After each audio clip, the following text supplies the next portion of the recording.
एक बार एक शैतान एक लड़के के कपड़े उतारकर उसे पेड़ पर रस्सियों से बांधकर डंडे मार रहा होता है।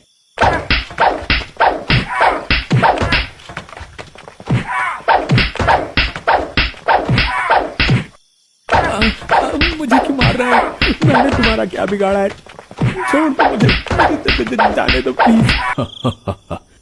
तूने मेरा क्या बिगाड़ा है? हाँ, तेरे जैसे लड़के तो समाज में नासूर हैं, जो कई घरों के चिरागों को बुझा देते हैं।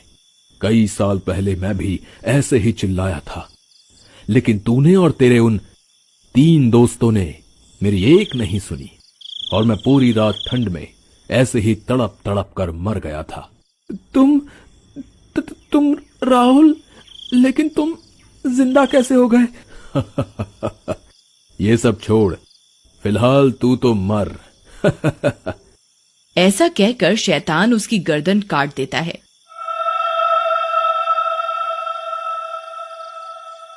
लड़के की अधकटी गर्दन कट कर लटक जाती है और वह शैतान हंसते हुए चला जाता है।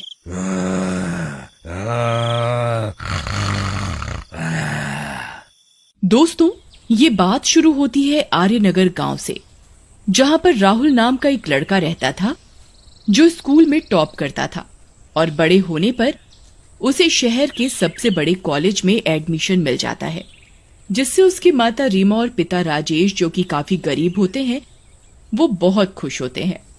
पड़ोसी भी उन्हें काफी बधाइयां दे रहे होते हैं। ओ यारा राजेश, और तेरे पुत्र ने नाम रोशन कर दिता साडे गांव दा। हुण ते गरीबी भी दूर हो जावेगी। हाँ भाई, राहुल अपनी पढ़ाई पूरी कर ले, अच्छी सी नौकरी कर ले, और हमें क्या चाहिए। तभी वहां राहुल आ जाता है। सरदार अंकल, हाँ बस एक बार मेरी पढ़ाई पूरी हो जाए, फिर देखना मैं पापा और मम्मी को क्या पूरे गांव के लिए कुछ अच्छा सा करूंगा। एक स्कूल खोलूंगा ताकि गांव से और बच्चे भी अच्छा पढ़ लिख जाएं। और जितने रहो पुत्र जी, तेरे वर्गे लड़कों की ऐसी सोच ही देश का भविष्य है। रब रखा तेनू। इसके बाद सारे वहां से चले जाते हैं। कुछ दिनों बाद राहुल भी अपने कॉलेज जाता है। कॉलेज में जाते ही बड़ी बड़ी बिल्डिंग देखकर उसकी आंखें फटी की फटी रह जाती हैं। अरे वाह, क्या बड़ी बड़ी बिल्डिंग है और कितना बड़ा कॉलेज है। बच्चों ने भी कितने अच्छे कपड़े पहने हैं। वाह, यहाँ पढ़ने में तो मजा ही आ जाएगा। मैं यहाँ खूब दोस्त बनाऊंगा। ऐसा कहकर वो आगे जा ही रहा होता है कि तभी 4 दोस्त, जिनका नाम नोना, शैंकी, रहीम और रोहित होता है, सामने से आ जाते हैं और राजेश को देखकर हंसने लगते हैं। अबे देख, गांव से कोई नया तोता आया है। अबे तोता नहीं, गांव का बैल बोल बे। चुप करो तुम, भाई है अपना ये, सुना नहीं? जय जवान जय किसान। चल बेटा, अपना नाम बता हम लोगों को, अपना नाम बता हम लोगों को, और जल्दी से कुत्ते की आवाज निकाल कर सुना। देखो आप लोग मुझसे ऐसे बात मत करो प्लीज, मैं यहाँ पढ़ने आया हूँ और कुत्ते उत्ते की आवाज मैं नहीं निकालूंगा। ऐसा सुनकर चारों गुस्से में आ जाते हैं और उनमें से रोहित नाम का लड़का राजेश को थप्पड़ मार देता है। अबे तुझे गांव की ज्यादा हवा लग गई है, चर्बी चढ़ गई है तुझे, तेरी चर्बी निकालनी पड़ेगी गांव के गवार। वो राजेश को और मारने जा रहे होते हैं कि तभी कॉलेज के एक प्रोफेसर वहाँ आ जाते हैं। अरे तुम चारों फिर यहाँ फिर किसी नए लड़के को परेशान कर रहे हो? चलो जाओ यहाँ से, न कोई काम न धाम, जब देखो आवारागर्दी। उसके बाद वो चारों वहाँ से चले जाते हैं और राजेश को बाद में देखने की धमकी देते हैं। प्रोफेसर राजेश के पास आते हैं। बेटा, ये चारों बहुत ही बदमाश हैं और चारों के चारों काफी अमीर घरों से आते हैं, तो प्लीज तुम अपना ध्यान रखना और इन दुष्टों से दूर रहना। जी सर, मैं अपना ध्यान रखूंगा और पढ़ाई पर पूरा ध्यान दूंगा। उसके बाद कुछ दिनों तक कुछ नहीं होता। राजेश भी अपने अच्छे व्यवहार और नॉलेज के कारण कॉलेज में काफी नाम बना लेता है और जल्द ही पूरे कॉलेज में फेमस हो जाता है। सब उसे पसंद करने लगते हैं। एक रात जब राजेश अपने हॉस्टल के कमरे में पढ़ रहा होता है, उसके कमरे के दरवाजे पर जोर जोर से दस्तक होती है। अरे भाई, कौन है जो इतनी रात को दरवाजा पीटे जा रहा है? आता हूँ, थोड़ा सब्र रखो भाई। लेकिन दरवाजा पीटना बंद नहीं होता। उधर जैसे ही राजेश दरवाजा खोलता है, उसके सामने 3 हैवान और एक चुड़ैल खड़ी होती है। डरावनी आवाजें आने लगती हैं। अंदर आने के लिए नहीं कहोगे राजा जी?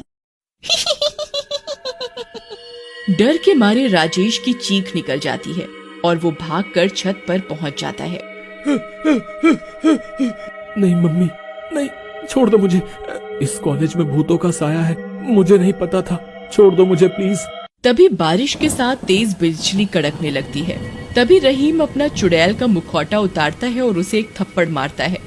अबे तुझे क्या लगा कि हम सब भूत हैं?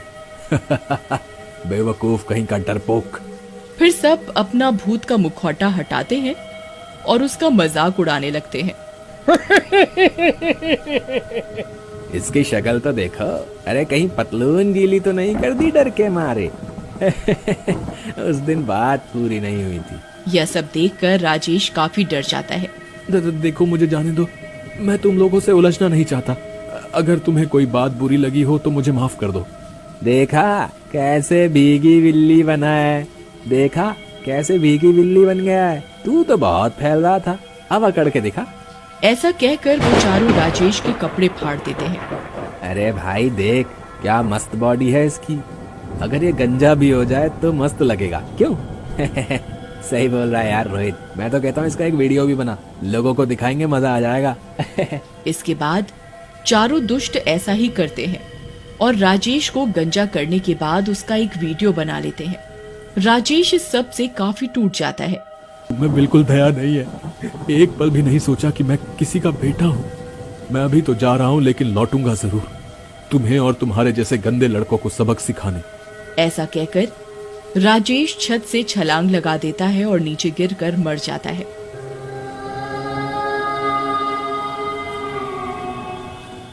अरे यार, इसने तो छत से छलांग लगा दी, ये तो पक्का मर गया होगा। अब क्या होगा, हम फंस जाएंगे। अबे कितना डरपोक है तू, कुछ नहीं होगा हम लोगों को। और पहली बात तो हमें किसी ने नहीं देखा, बस सब लोग अपना मुंह बंद रखना और इसकी लाश को ठिकाने लगा देते हैं, किसी को कुछ नहीं पता चलेगा। इसके बाद वे सारे राजेश की लाश को वहीं खड्डा खोद कर गाड़ देते हैं और अपने घर चले जाते हैं।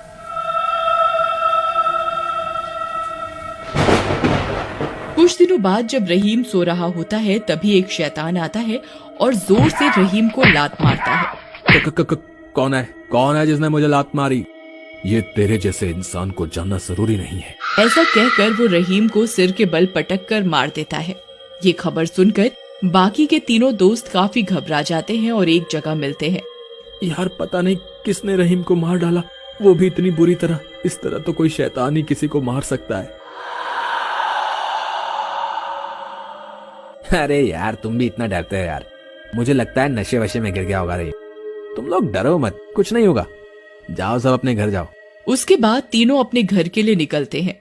रास्ते में मोहित को उसका नाम पुकारने की आवाजें आती हैं, जिसे सुनकर रोहित रुक जाता है। कौन है जो मुझे आवाज दे रहा है? सामने आओ। ठीक है तो आ जाता हूँ। तुम तो राजेश हो, तुम जिंदा कैसे हो गए?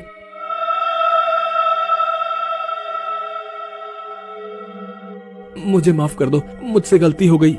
तुमने मुझे बहुत सताया था, मारा था, मेरी लाश भी मेरे माँ बाप को नहीं मिली, तुम्हें तो मरना ही होगा। ऐसा कहकर शैतान रोहित के सारे कपड़े निकाल देता है और उसके बाद उसके हाथ पैर उखाड़ कर मार देता है। उसी रात जब नोना अपने कमरे में सो रहा होता है, राजेश का भूत उसके कमरे में आ जाता है और नोना को उठा करके दीवार से चिपका देता है। कौन है? मुझे नीचे उतारो प्लीज। डर लगा अपनी मौत देखकर? लेकिन मुझे तो नहीं लगा था, मैं तो नीचे कूद गया था छत से। चलो तुम भी कूदो, चलो। नहीं राजेश, मुझे माफ कर दो प्लीज, मैंने गलती कर दी, मुझे माफ कर दो। तुझे माफ कर दूं? अगर तुझे माफ कर दिया तो तेरे जैसे दुष्टों से मेरे जैसे लोगों को इंसाफ कैसे मिलेगा? तूने तो मेरी जिंदगी ही खत्म करवा दी। ऐसा कहकर वो शैतान नोना को उसके कमरे की खिड़की से नीचे फेंक देता है। इस तरह वो शैतान अपने साथ हुई बदसलूकियों का बदला ले लेता है।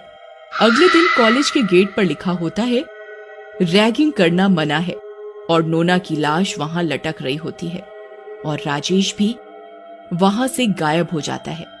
तब से उस कॉलेज में रैगिंग होनी भी बंद हो